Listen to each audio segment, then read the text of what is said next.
اور پاگل پن کا مظاہرہ وہ ہر جگہ کر رہا ہے، مگر اس کی پارٹی نے جس طرح حرم نبوی میں جا کر شرمناک حرکتیں کی، حرم نبوی کا تقدس پامال کیا، نہ صرف یہ کہ انہوں نے حرم نبوی کا تقدس پامال کیا بلکہ پوری دنیا میں پاکستان کو رسوا کیا۔ ایسے لوگ جو ان حرکتوں میں ملوث تھے،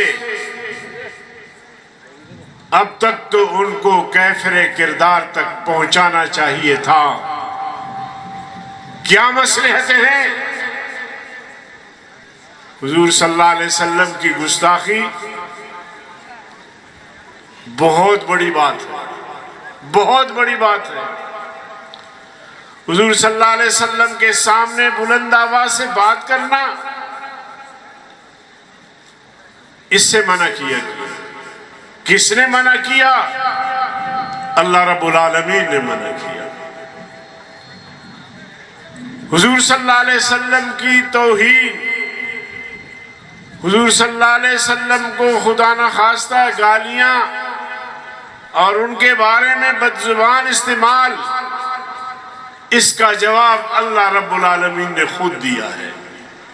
جب بھی کوئی ایسا واقعہ پیش آیا، اللہ رب العالمین نے خود جواب دیا۔ حضور صلی اللہ علیہ وسلم نے جب کفار کو جمع کیا اور ان سے پوچھا کہ کیا میں محمد جو آپ کے درمیان میں نے پوری زندگی گزاری ہے، کبھی میں جھوٹ بولا ہوں آپ سے؟ کبھی میں نے کوئی غلط بیانی کی ہے؟ کبھی امانت میں خیانت کی ہے؟ تو سب بیک زبان ہو کر کہتے تھے، اے محمد آپ نے کبھی ایسا نہیں کیا، ہم نے آپ نے کبھی ایسی چیز نہیں دیکھی۔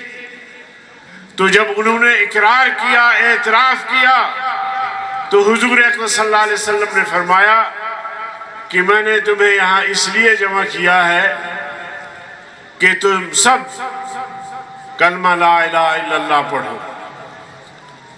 جب تم اعتراف کرتے ہو کہ میں غلط نہیں ہوں، تو اس بات میں بھی میں غلط نہیں ہوں، لہٰذا تم میرے ساتھ کلمہ پڑھو اور مسلمان ہو جاؤ۔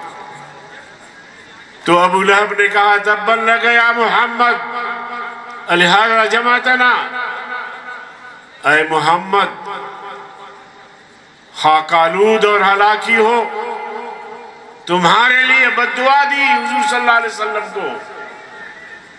تو اللہ تعالیٰ سے یہ گوارا نہ ہوا، اللہ نے پوری سورت نازل فرمائی اور ابو لہب کی مذمت کی۔ کافروں نے کہا کہ محمد صلی اللہ علیہ وسلم کے بیٹے زندہ نہیں رہتے، ان کے فوت ہو جانے سے یہ تحریک ختم ہو جائے گی، یہ سلسلہ ختم ہو جائے گا۔ تو اللہ رب العالمین نے کفار کی اس سوال کا، اس کہے کا اللہ نے خود جواب دیا، اِنَّا أَعْطَيْنَاكَ الْكَوْثَرَ فَصَلِّ لِرَبِّكَ وَانْحَرْ إِنَّ شَانِئَكَ هُوَ الْأَبْتَرُ۔ اللہ نے قرآن کریم میں کئی مقامات پر اس طرح کے جوابات دیے ہیں۔ وَرَفَعْنَا لَكَ ذِكْرَكَ، یہ کیا ہوتے ہیں کافر، یہ کیا ہوتے ہیں یہودی، یہ کیا پروپیگنڈا کرتے ہیں؟ ہم نے تو آسمان اور زمین میں تیرا ذکر ہی بلند کیا ہے، تو ہی رہے گا، یہ نیست و نابود ہو جائیں گے۔ ظالموں، تم پھر بھی اپنے آپ کو مسلمان کہتے ہو، تمہیں شرم نہیں آتی؟ جا کے روزہ اقدس کے سامنے بے حرمتی کا ارتکاب کرتے ہو، شہباز شریف کے خلاف نعرے لگانے ہوتے